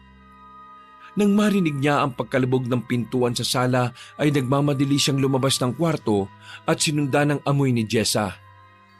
Naabutan niya ang babaeng buntis na tumatakbo sa labas ng bakuran habang sumisigaw ng saklolo sa mga kapitbahay. Dahil doon ay mas binilisan niya pa ang pagkilos hanggang maabutan na nga si Jessa. Nilundagan niya ang buntis at saka ito sinipa sa likuran. Nang madapa ang babae ay kaagad niya tong itinihaya at wala nang paligoy-ligoy pa, dinakma niya kaagad ang tiyan nito at mula roon ay hinugot niya ang sanggol at kaagad nilamon ng buong buo. Nakangangang nawala ng buhay si Jessa at nang kukunin na rin sana niya ang mga laman loob para sa kanilang lutong ulam, ay eksakto naman na nagdatingan ng grupo ni na Konsehal Joel. May nagradyo kasi rito na nanghihingi nga ng tulong si Jessa. Kung minamalas ka nga naman oh. Wala nang nagawa si Lando kundi iwan ang bangkay ng babae. At bago makaalis sa lugar na yun, ay natamaan pa siya sa kaliwang binti ng bumaril si Konsehal Joel. Umuwi siyang duguan ng binti at bukod sa sanggol na kaagad na nilantakan ni Leonard ay wala na siyang naiuwi pa para sa gagawin nilang lutong ulam. Pagsikat ng araw ay pumutok na namang kaagad ang balita tungkol sa kalunos-lunos na sinapit ng mag-asawang Jessa at Saragosa. Lubhang naalarma na tuloy ang mga tao kaya nagpatawag na ng pagpupulong si Kapitan Sino. Bukod sa nakakatakot na balitang yon, ay marami rin ang nagtaka dahil walang tinda ngayon ang karinderya ni Lita. Napadalo tuloy si Konsehal Joel sa pamilyang Layog matapos yung mabalitaan. Paring Joel, ano't napadalo ka? May kailangan ka ba? Wala naman. Nangungumusta lang dahil nabalitaan kong sarado ang karinderyan nyo ngayon. May sakit ba si misis mo? Ayos lang si Lita. Magandang umaga, Joel. Gusto mo ba ng maiinom? Ipagtitimpla ko kayo. Nako, hindi na. Hindi rin naman ako magtatagal dahil tiningnan ko lang kung ayos lang kayo rito. Alam nyo naman ngayon dito sa baryo, sunod-sunod ng trahedya. Biruin nyo, hindi na nga nagpakita yung mga kriminal, pumalit naman yung mga aswang. Minsan nga naiisip ko na lang na baka sila na mismo yung mga aswang Isinanlan nila yung kaluluwa nila sa demonyo para maging ganon at makapaghasik ng lagim. Napatingin lang ang mag-asawa sapagkat alam nila na ang pinaghahanap na kriminal ay hindi na makikita pa kahit na kailan. Naging lutong ulam na mga yon nung nakaraang araw pa. Siya nga pala. Kaya rin nga pala ako nagpunta rito kasi nagpapatawag si Kapitan Sino ng pulong sa mga taga-baryo. Mamayang 3:00 daw ng hapon sa tapat mismo ng barangay hall. Tatalakayin yung tungkol sa pagsalakay ng mga demonyong aswang na yan. Kung di nyo pa alam, namatay na rin kagabi yung isa pang buntis na si Jessa. Pati yung asawa niyang kapwa ko konsehal, si Paring Saragosa. Naku, nakakalungkot naman na marinig yan. Kaya lang, baka hindi ako makarating sa pulong Baka itong silita na lang muna. Meron kasi akong iniinda ngayon Oy, bakit? Anong nangyari? Ayos ka lang ba? Oo, ayos naman. Ang kaso, medyo hirap akong makalakad dahil nagkaroon ako ng pilay sa kaliwang binti. Hindi mo na itatanong, hindi rin kasi maganda ang lagay ng anak namin ngayon. Nandun si Leonardo, nasa kwarto niya, nagpapahinga. Gusto mo makita? Hindi kaagad umimik ang konsehal sapagkat natuon ang atensyon nito sa kaliwang hita ni Lando. Sa pagkakatanda niya kasi ay sa kaliwang binti niya nabarilang tiktik. Kaya bigla tuloy siyang kinutuban ng hindi maganda. Ayos ka lang ba pare? Ha? Oo. Pasensya na okay lang ba yung kaliwang binti mo? Saan mo pala nakuha yan? Ha? Sa tama ba ng baril? Ha? Mabuti na lang ay nandun si Lita at napansin niya na tila may namumuong tensyon sa pagitan ng dalawa. Naramdaman ng babae na tila naghihinala na ang konsehal kaya pumasok na siya sa usapan. Kahapon kasi, biglang naimatay ang anak namin, si Leonardo. Itong si Lando sa sobrang pagmamadali na masalo ang anak namin, natapilok, kaya tumama yung binti niya sa kanto ng sofa. Tiniis niya yon para lang masalo ang bata. Tapos yun, napansin na lang namin nung nananakit na. Mabuti nga't nalagyan ko kagad ng first aid. Gusto mo bang makita si Leonardo? Hindi na. Hayaan mo na muna nating magpahinga yung bata. O so paano? Sinong pupunta sa inyo mamaya sa pulong? Si Lita na lang siguro. Oo, ako na lang. O siya, sige. At lalarga na ako para maabisuhan din yung iba. Bago umalis ang konsihal, ay nagpahabol pa ng salita si Lando kaya tumigil saglit ang kanyang kausap at muling lumingon sa kanilang mag-asawa. Pare, ayaw ko sanang sabihin to kasi hindi rin naman kami masyadong naniniwala sa mga aswang-aswang na yan eh. Kilala mo ba yung tinatawag nilang lolong? Si Lolong? Yung baliw? Ayaw ko maging mapanghusga pero hindi kaya siya yung sinasabing aswang? Hindi naman ako ang nagsabi nito kundi si Manang Biday. Imposible ang sinasabi mo. May ideya ko kung sino pero ikukonsidera ko ang sinasabi mo pare. Sige na, aalis na ako. Nang mawala na sa paningin nila si Konsihal Joel, ay napatiimbagang si Lando habang napapakuyom ng mga kamao. Ayos ka lang ba? Sigurado kong pinaghihinalaan niya tayo dahil sa tama ako sa kaliwang hita. Anong plano natin ngayon? Dating gawi, aalis na tayo sa lugar na to na malinis ang mga kalat. Buburihin natin yung mga taong magtatangkang ilantad ang sikreto ng pamilya natin. Pagsapit ng 3:00 ng hapon ay si Litang halang ang dumalo sa pagpupulong. Siya na lang din ang nagdetalye sa asawa at anak kung ano ang napag-usapan at naging mungkahi ni Kapitan Sino sa mga taga-baryo. Nagkasundo nga lahat na gabi-gabi ay 5 grupo ng voluntaryong kalalakihan ang roronda sa buong baryo Bantog. Kada grupo ay may tagli-5 katao at 1 konsihal. May mga kanya-kanya ding area na itinalaga ang bawat grupo at ididetalye o iraradyo ang anumang makikita na hindi pangkaraniwang bagay. Para lang mawala ang pagdududa kay Lando ay nagpasya siyang magboluntaryo sa pagroronda.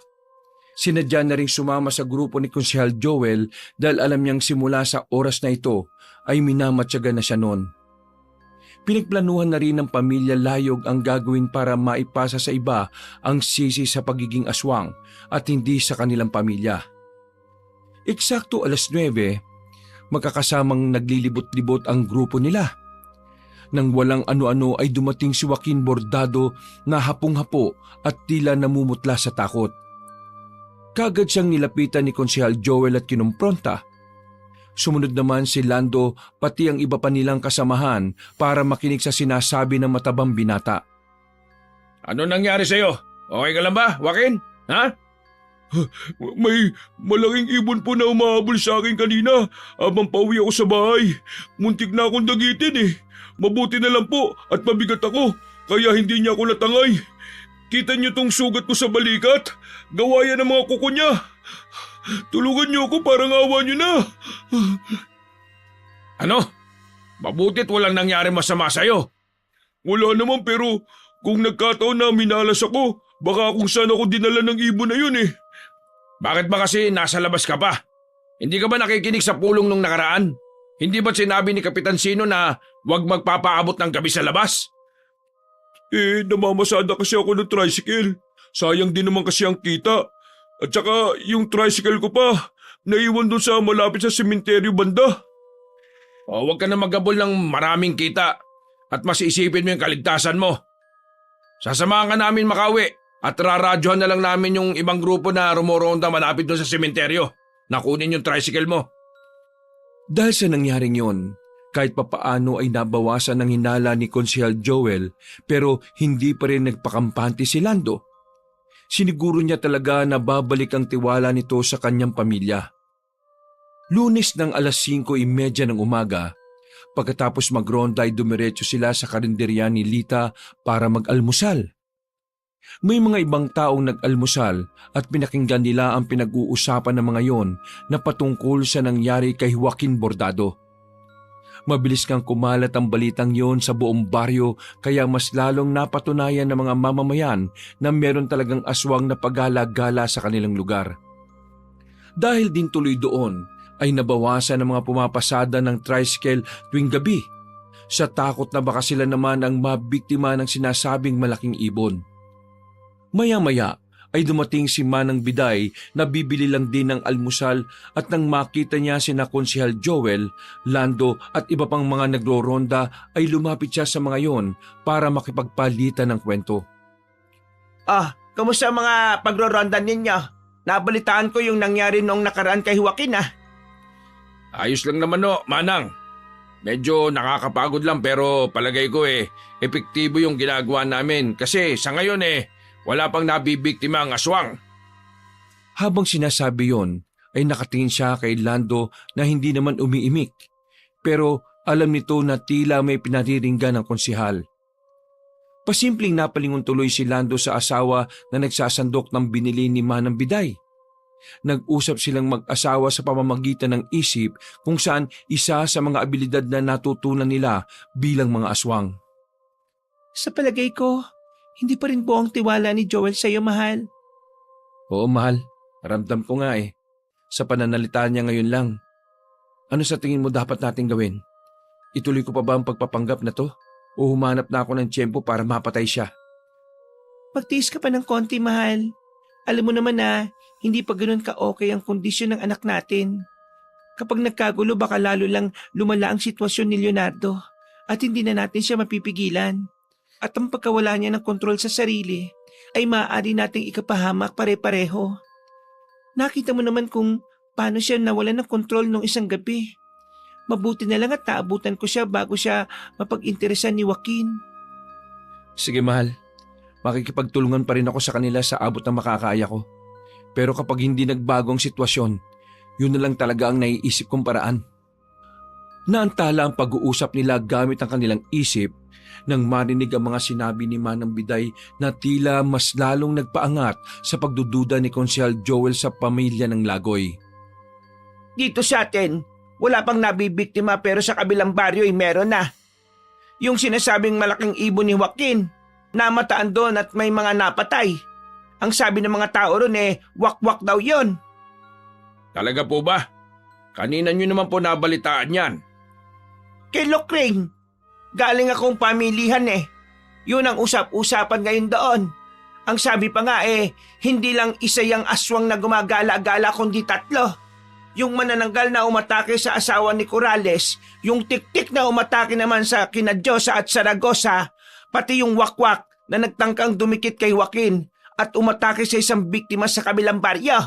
Ang sabi-sabi nagtutulungan daw ang mga aswang na yon para makapambiktima. Posible nga. Baka nga isang pamilya ang aswang na yan Malalaman din natin ang totoo. O paano? Maiwan ko muna kayo. May kailangan lang akong konsultahin. Sinamaan muna ng tingin ni Konsehal Joel si Lando bago maglakad palayo. Nagtaka naman si Manang Biday at ang iba nilang kasama dahil sa biglang pag-alis ng bruskong lalaki. Pagkatapos ng pag-uusap na yon, ay hindi na nga naging kampante si Lando, lalo na at alam niyang makahulugan na ang tingin na iniwan sa kanya ni Konsehal Joel. Pagsapit ng gabi, nagpulong na naman silang mag-anak sa tapat ng hapagkainan. Habang nag-uusap sila ay kita na sa mukha ni Leonardo ang tila panghihina dahil sa kakulangan ng pagkain ng dugo at karne ng tao. Anak, ayos ka lang ba? Hindi ko po alam, Tay. Kapag ganitong oras, nangihina na po talaga ako at gutom na gutom. Kaya hindi ko na nakokontrol ang sarili ko katulad ng nangyari kagabi. Pasensya na po ulit kung nambiktima ako sa kabilang baryo. Hindi mo naman kasalanan yun, anak Makinig ka mabuti Gagawin ko na ang plano kaysa maunahan pa tayo ni Joel. Papatayin mo na siya? Hindi na epektibo kung isisisi natin sa baliw na si Lolong ang pagiging aswang at ang pagpatay na lang sa kanya ang naisip kong paraan. Nakita mo naman yung mga sinabi niya, di ba? Siguradong kumakausap na siya ng mga tao para masilo ang buong pamilya natin. Kaya bago mangyari yon, uunahan ko na siya. Anong plano mo? Sasama ulit ako mamaya sa pagroronda. Kayo naman, gawin niyo na ang gusto niyo. Para mabilis na mapunan ni Leonardo ang pagkagutom puntahan niyo na kagad yung buntis na si Casey. Kapag humingi sila ng responde, pupunta ako at kunwaring tutulong. Pero buburahin na natin silang lahat sa lugar na yon. Pagkatapos magsagawa ng plano ay umakto na ng normal ang lahat. Mabilis na lumipas ang oras. Pasado 9:00 ng gabi ay nagsimula na ang pagroronda. Sumama nga si Lando ulit para makapagmatsyag sa mga pangyayari. Habang naghihintay ng oras ay inaya nga muna niya si Konsyal Joel na mag-usap ng masinsinan. Nang silang dalawa na lang, Bakit mo pala ako gusto makausap ng sarilinan? Wala naman. Gusto lang kitang kumustahin. Medyo hindi na tayo nagkakausap ng masinsinan simula nang umusbong yung tungkol sa aswang eh. Oo nga no, masyado ka na rin kasing abala eh. Kaya hindi na rin muna kita masyadong ginugulo. Alam ko naman kung gaano kabigat ang responsibilidad yung ngayong mga opisyal, lalo na sa ganitong sitwasyon. Salamat at naintindihan mo. Siya nga pala, paring Lando. Sigurado ka na okay lang na sumama ka ulit ngayon? Hindi ba mas mainam na bantayan mo ang mag-ina mo? Lalo na't may sakit pa rin ang anak mo. Okay na okay lang paring Joel. Hindi ako matatahimik o mapapakali. Hanggat may mga pag-aalagalang aswang sa baryo natin. Hindi ko lang tutulong sa mga taga-bantog, kundi para na rin sa pamilya ko. Nakatanggap ako ng tawag sa radyo ngayon lang.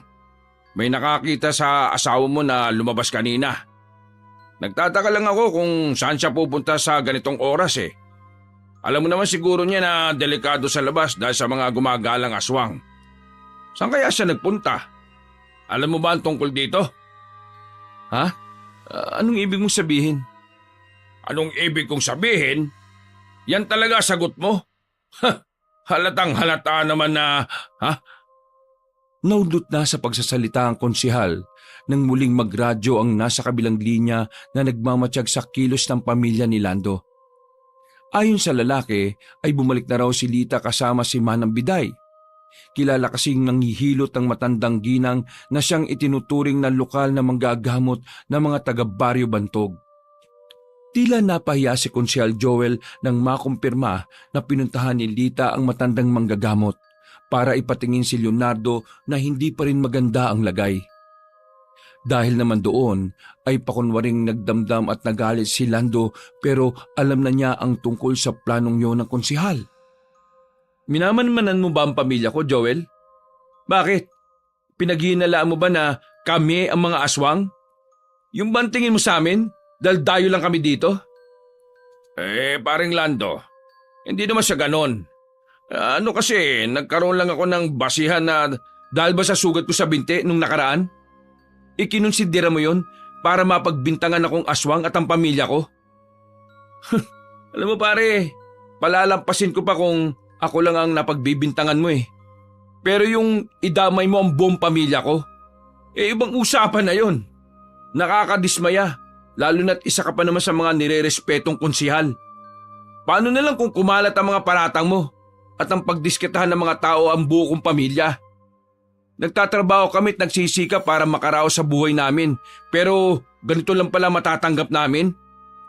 Nagtiwala pa naman ako sa'yo at itinuring kitang matalik na kaibigan dahil ikaw ang kauna-unahang tao na kitungo na maganda sa pamilya ko dito sa Baryo Bantog. Hindi nakapagsalita si Konsehal Joel sapagkat tila napahiya siya sa mga nangyari. Huwag ka mag-alala. Sa kabila ng paratang mo sa akin, sa asawa ko at sa anak ko, tutulong pa rin ako sa pagroronda dahil kaligtasan pa rin ng pamilya ko ang nakasalalay dito. Pasensya ka na, paring Lando. Huwag ka sa akin humingi ng pasensya kung di kay Lita at Leonardo. Dahil kung ako lang, di naman ako galit Naiintindihan ko ang pinaguhugutan mo at natural lang na paghinalaan mo ko dahil hindi naman talaga ako taga rito Pero ang asawa at anak ko, wala silang kamalay-malay sa mga nangyayari. Hindi nararapat na mahusgahan sila ng ganito. Pasensya na talaga. Bale, huwag ka mag-alala. Bukas ng umaga, hihingi ako ng tawad sa kanila. Pasensya na ulit dahil napaghinala ko kayo ng pamilya mo. Naintindihan ko. Pare kita Inabot ni Lando ang kamay ng konsihal at nakipag-shake hand bilang tanda ng panunumbalik ng tiwala sa isa't isa. Subalit lingit kay Konsehal Joel ay palabas lang ang lahat ng mga ito dahil sa nakaambang planong pagpatay sa kanya. Wala siyang kamalay-malay na naghuhumyak na ang isip ni Lando sa tuwa dahil nangyari ang inaasahan nito. Ito nang huling pakikipagkamay mo sa akin dahil mamaya ipaparanas ko sa iyo ang pinakamatinding takot na hindi mo pa nararanasan sa buhay mo. Pagbalik niya sa mga kagrupo ay nagsimula na nga ulit ang pagroronda. Pinauwi na rin ni Konsehal Joel ang taong nagmamatsyag sa pamilya ni Lando kaya isinagawa na nila ang plano. Pasado 12:00 ng hating gabi, habang nagkakape sila sa tapat ng barangay hall bilang pahinga, isang nakakakilabot na alulong ng aso ang narinig nila mula sa hindi kalayuan. Mas nangilabot sila ng tila tumugo ng isa pang aso kasunod ng pag-ihip ng hangin. Dahil sa mapuno ang paligid, nang dumampi sa katawan nilang lahat ang samyo ng hangin ay mas lalo silang nanlamig. Napatingin pa ang iba sa mga puno sa pag-aakalang may kung ano roon. Grabe yung alulong ng aso na yun Parang nagtatawag ng kamatayan. Hindi ba ganda kutob ko ngayong gabi? Tama yung kutob mo. Hindi maganda dahil ngayon na mangyayari ang pagbura namin sa mga taong pakialamero at hadlang na katulad mo. May sinasabi ka ba, pare? Ha? Wala. Ang sabi ko, kailangan na natin maghanda at magronda. Oo, tama ka dyan. Tinipon na nga ni Konsehal Joel ang mga kasama at eksakto na naroon din si Kapitan Sino na nagpakita ng suporta sa kanila. Nagsabi rin ang punong baryo na mag-ingat sila sa pagdoronda. Habang tinatahak ang daan, ay bigla na lamang sumulpot si Lola mula sa kung saan. Duguan ang katawan nito at tila takot na takot. Kaya kaagad nilang nilapitan para saklolohan. Nakita kayo mga aswang! Sinalakay ako ng wakwak! At mabuti na lang, natakasan ko ang kamatayan!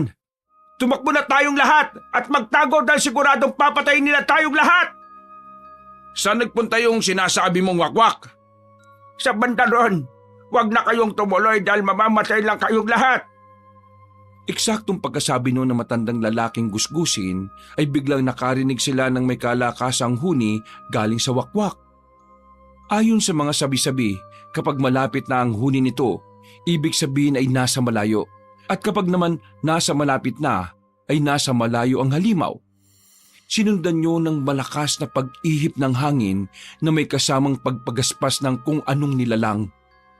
Napatingin silang lahat sa ibabaw at doon nga nila nakita ang matatalim na pakpak ng manananggal na huminto para tingnan silang lahat. Pasimpleng umiti si Lando nang makita ang asawa at saka siya gumawa ng eksena na kunwari ay natatakot. May manananggal! Dali kayo at magtago! Patakbo pa lang sila para magtago sa ilalim ng mga punong nasa gilid ng daan nang biglang umalis ang manananggal matapos silang kampayan ng mga pakpak.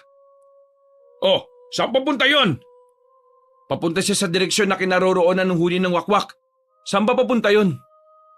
Sa bahay ni Casey at ni Tandingan. Kagad nagradyo si Konsehal Joel sa iba pang nagroronda na magtungo na sa bahay ng buntis na si Casey. Ang iba nilang kasamahan ay pinabalik na muna nila kasama si Lolong at pagkatapos sumunod sila ni Lando sa lugar na punteriya ng mga aswang. Pagdating nila roon ay nagkakagulo na ang mga tao at ganoon na lang ang gulat ni Konsehal Joel dahil ang ilan sa mga rumispondi sa bahay ni Casey at Tandingan ay wala ng buhay. Nakahandusay ang ilan sa katawan ng mga yun. Ang iba ay putulang kamay, bali-bali ang katawan, wakwak ang tiyan at biyak ang ulo. Hindi makapaniwala ang konsehal sa kanyang nakita dahil hindi lang yun basta patayan kundi isang masaker. Anong nangyari rito? Nasaan na yung mga rumisponde? Paring Joel, patay na yung ibang grupo ng mga rumisponde. Umalis na tayo dito pare, bago pa tayo mapahamak. Si Casey, pati si Tandingan.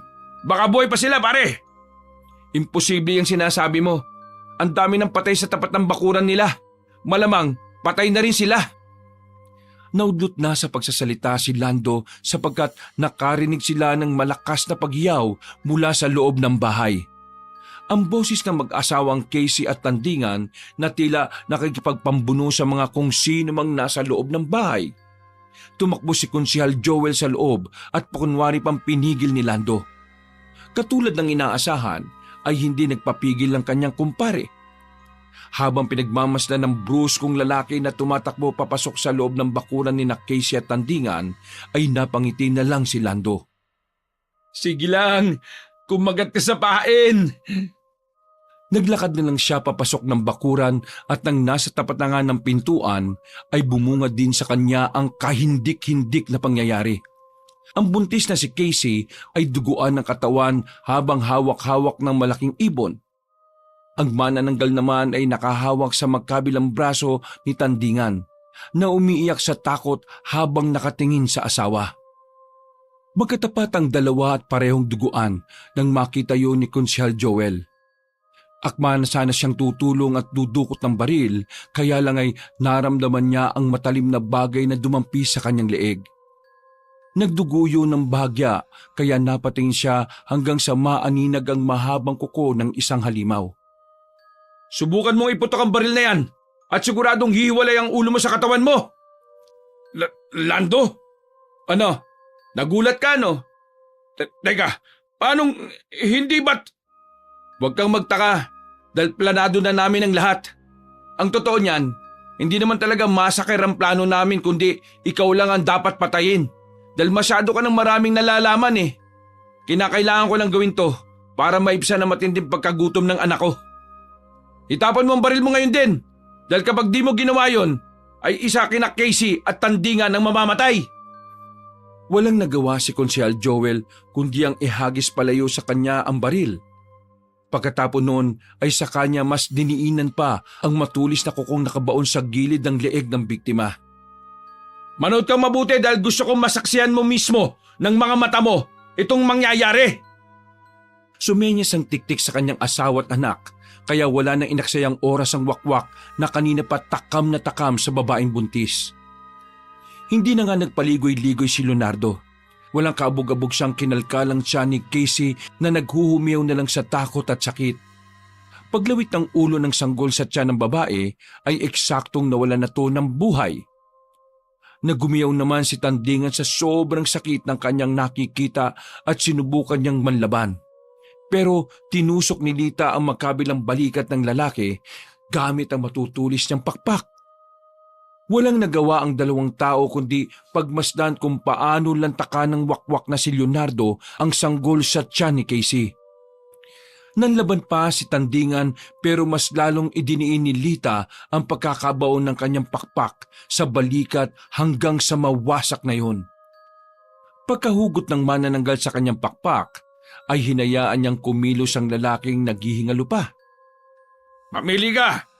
Tumakas ka sa lugar na to o samahan mo ang asawa mo sa kanyang kamatayan. Dahan-dahan lang nilapitan ni Tandingan ang asawang biyak ang tiyan at wala ng buhay. Hanggang sa ilang saglit pa nga ay nawalan na rin ng buhay ang lalaki habang pilit na inaabot ang aswang na patuloy pa rin nilalantakan ng wakwak. Nang matumba sa paanan ni Leonardo ang patay na katawan ay sinipa niya to ng malakas. Tumama ang walang buhay na katawan ni Tandingan sa pader kaya sumabog ang ulo nito na parang napisang langgam. Nanlaki naman ang mga mata ni Konsehal Joel sa nakita kaya sinubukan niyang manlaban. Pero mas lalo lang ibinaon ni Lando ang matatalim niyang kuko sa lieg nito. Sige, subukan mo kumilos, Joel, para sumunod ka na kaagad sa kanila. Napakasama niyo. Bakit niyo ito ginagawa? Nagtiwala ako sa inyo, Lando. Nagtiwala ako sa buong pamilya mo. Pinaniwala mo lang pala ako. Kung hindi ka lang sana masyadong naghalungkat ng patungkol sa katauhan ng pamilya namin, hindi sana tayo hahantong ng ganito eh. Yung mga sinabi ko sa iyo kanina, sa pag-uusap natin, lahat yung totoo. Masaya kami ng asawa at anak ko na nakilala ka namin dahil napakabuti mo. Ito ang tunay namin pagkatao at kahit ikaw ay wala nang magagawa. Mamamatay tao kayo! Nakikinabang din naman kayo sa mga ginagawa namin Lahat tayo rito sa baryo. Pinagsasaluan ng mga katawan ng mga taong nabibiktima namin. Kaya Huwag lang kami ang itinuturing mong mamamatay tao. Dahil kinakain nyo rin naman ang mga laman ng bawat taong pinapatay namin. Sa madaling salita, ay kabahagi rin namin kayo rito. Nagulat at nanlaki ang mga mata ni Konsehal Joel sa kanyang mga napagtanto na ang mga karne palang ginagamit ni Lita sa pagbebenta ng mga lutong ulam ay karne ng mga taong nabibiktima nila. Masuka-suka ang bruskong lalaki sa kanyang mga nalaman kaya napaismid lang si Lando habang pinagmamasdan siya. Wala nang saysayan. Nalunon mo na ang mga pagkain. At dumaloy na sa sistema nating lahat ang karne ng mga taong namatay. Sa ayaw at sa gusto nyo, mga halimaw na rin kayo katulad namin. Hindi nga lang kayo nagpapalit ng anyo katulad namin. Bakit nyo to ginawa? Napakasama ninyo! May anak ka rin, di ba, Joel? Sabi mo nga sa akin, hindi mo rin ba gagawin ang lahat para lang maisalba ang anak mo? Pumapatay kayo ng mga tao. Ano kaibahan nun? Ang pamilya ay pamilya. Walang masama o mabuti pagdating sa pagpupuno ng pangangailangan ng isang pamilya. Mga aswang kami, oo. Pero isang pamilya rin kami at walang kaibahan yon sa mga tao man, hayop o halimaw. Tay, gusto ko pong makilala ang anak ni Konsehal Joel. Gusto kong makilala si James at matikman kung gaano kasarap ang karne niya. Ang sasama nyo! Halangay niyong kaluluwa! Subukan niyong galawin ang anak ko! Mga hayop kayo! Mga demonyo kayo! At hahabulin ko kayo hanggang sa impyerno! Papatayin ko kayong lahat! Bago pa man matapos ng konsehal ang pagsasalita, ay pinugot na ni Lando ang kanyang ulo. Gumulong-gulong yun sa harapan ni Leonardo na abalang-abala sa paglantak sa tiyan ni Casey. Nang tumama na to sa kanyang paanan, ay parang langgam niya lang tong tinapakan hanggang sa madurog. Katulad ng napag-usapan, kinuha nga ni Lita ang ilang parte ng katawan ng tao para gawing sahog sa kanilang karinderya. Sinunog din nila ang bahay at nagpaiwan doon si Lando na kunwaring kasama rin sa mga sinalakay ng mga aswang. Dumating nga ang bumbero at ilang kapulisan sa binangyarihan ng krimen at sinagip nila si Lando mula sa nasusunog na bahay. Bilang sakripisyo ng tiktik, hinayaan niyang magkaroon ng first green burn ng ikalawang katawan upang hindi mapaghinalaan. Dinala kaagad siya sa ospital at nilapatan ng lunas ang nasunog niyang katawan. Makalipas lang ang 3 araw ay nakauwi na siya ng bahay pero nagpatuloy pa rin ang investigasyon ng mga kapulisan. Nagbigay nga ng maling impormasyon si Lando para maligaw ang investigasyon ng mga pulis. Sinabi niyang isang aswang lang ang gumagawa ng lahat na may kakayahang magpalit ng anyo bilang manananggal, tiktik at wakwak. Nagulat naman ang mga tao nang mabalitaan ng tungkol doon, pero may pangilan-ngilan pa ring nagdududa dahil imposible nga naman na may ganong klase ng aswang. Pagkalibing sa mga labi ng naging biktima ng aswang massacre ay nag-take over na ang mga kapulisan sa buong baryo ng Bantog. Mahigpit din munang ipinagbawal ng mas nakatataas ang pagpapakalat ng masamang balita. Iniiwasan kasi ang magpapanik ng mga tao hindi lang sa baryo kundi sa buong probinsya. Hindi naman naging hadlang sa pamilya Layog ang tungkol sa bagay na yon dahil marami silang nakaimbak na katawan ng tao sa basement. Dinisenyo talaga yon ni Lando para hindi umalingaso ang mabahong amoy ng karne ng tao, kaya safe na safe pa rin sila. Biyernes ng hapon, pasara na ang karinderya nang dumating si Manang Biday para mangumusta sa pamilya Layog. Kumusta na kayo? Mabuti na bang lagay mo, Lando? Oho, Manang. Salamat sa pag-aalala. Mabisa yung binigay na pamanhin ng doktor dahil mabilis na humilim ang sugat ng katawan ko. Seryosong pinagmasdan na matandang ginang ang kabuuan ni Lando at nang masigurong ayos na nga ito ay saka naman siya bumaling kay Dita na nag-aayos ng mga kalderong walang laman. Si Leonardo, ayos ba siya? Opo, bumuti na ang pakiramdam niya. Salamat din po sa tulong ninyong pagbibigay ng tsaa. Malaking tulong po talaga yon. O pwede ko ba siyang makita ngayon? Nagkatinginan muna ang mag-asawa pero pagkalaon ay pumayag din sila. Mahal, sama mo na muna si Manang sa loob at ako na mag-aayos at magpapasok nito mga kaldero. Magkasunurang pumasok sa loob ng bahay sina Manang Biday at Lita, habang nanatili naman si Lando sa paglilinis. Sinasalansan niya muna ang mga kaldero at pagkatapos ay nagwalis na rin sa tapat ng karinderya. Nang masiguro niyang malinis na ang lugar, ay binutan niya ang mga kaldero. Pabalik na siya nang marinig ang pagsigaw ni Lita mula sa loob ng bahay. Bigla siyang kinutuban nang hindi rin niya alam kung bakit, kaya nabitiwan niya ang mga kalderong hawak na nahulog sa sahig. Dali-dali siyang tumakbo papasok sa loob ng bahay at pagdating sa pintuan ng kusina ay tumambad sa kanyang paningin ang anak na bumubula ang bibig habang nagpapalit ng anyo ang balat. Maya-maya ay unti-unting nangitim ang katawan ni Leonardo hanggang sa tumigil lang ang paghinga nito at bumagsak sa sahig na parang isang tuyong kahoy. Anong nangyari? Anong ginawa mo sa anak ko, Manang? Tama nga rin ang hinala ko. Na pamilya kayo ng aswang. Sinabi na sa akin ni Konsyel Joel ang lahat bago pa siya mamatay. Ngayon, napatunayan ko ng totoong mga aswang kayo. Matapos kong ipainom sa anak mo ang tiyaan ng talumpunay na numero 1 pangontra sa mga kagaya ninyo. Dahil sa sinabing yun na matandang babae ay naggitngit sa galit ang mag-asawa. Dali-daling nagpalit ng anyo si Lando, subalit natigilan na rin siya nang makitang sinubuyan ng matandang babae ang asawa niya ng isang berdeng likido. Parang asido ang epekto nun kay Lita. Umusok ang kanyang muka at naghihiyaw siya sa sobrang sakit na nararamdaman. Walang yaka, matanda ka! Papatayin kita! Sige, at subukan mong gumalaw at isasabi ko ba to sa inyong dalawa? Walang yaka, matanda ka! Bakit mo pinatay ang anak namin? Kulang pa yan sa lahat ng mga ginawa niyong paghasik ng kasamaan sa Baryong Bantog. Dapat sa inyo ay mamatay na! Magbabayad ka sa ginawa mong to! Tandaan mo yan! Babalikan ka namin! At sinong nagsabi sa inyo na makakalabas kayo rito ng buhay? Pagkasabi niyo na matandang babae ay isinaboy niya nga sa mag-asawa ang natitirang katas ng talumpunay. Natamaan sila pareho kaya naghihiyaw sila sa sakit. Nang tatakas na ang dalawa, ay ganun na lang ang gulat nila nang makita si Kapitan Sino sa labas ng bahay kasamang iba pang mga kapulisan. Sa isang senyas ng punong baryo ay kaagad nagpaputok ng baril ang mga pulis. Sinubukan pang magpalit ng anyo si Lando bilang tiktik pero huli na ang lahat dahil higit na 100 tama ng baril ang kanyang tinamos sa katawan.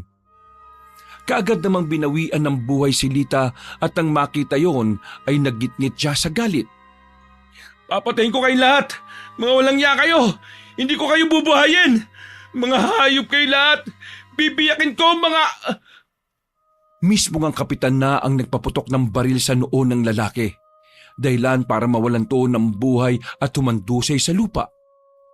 Dahil sa nangyari ay nalaman nga nila na ang pamilya Layog pala ang aswang na matagal nang naghahasik ng lagim sa buong Baryo Bantog. Kumalat din ang bali-balita na ang lutong ulam na binebenta nila ay karne ng mga taong nabibiktima nila. Sinunog nila ang katawan ng mga aswang para masigurong hindi nababangon pa ang mga to sa hukay. Tiningnan na lang ng mga mamamayan na minsan silang nakatikim ng karni ng tao pero magkagayon man, nakamit naman nila ang hustisya sa inaasam-asam para sa mga biktima ng pamilyang aswang. Bago mamatay si Manang Biday, ay naisalin niya pa sa mga taga-baryo ang kwentong yon na nagpapasa-pasa hanggang sa kasalukuyan. Wakas. Mahal,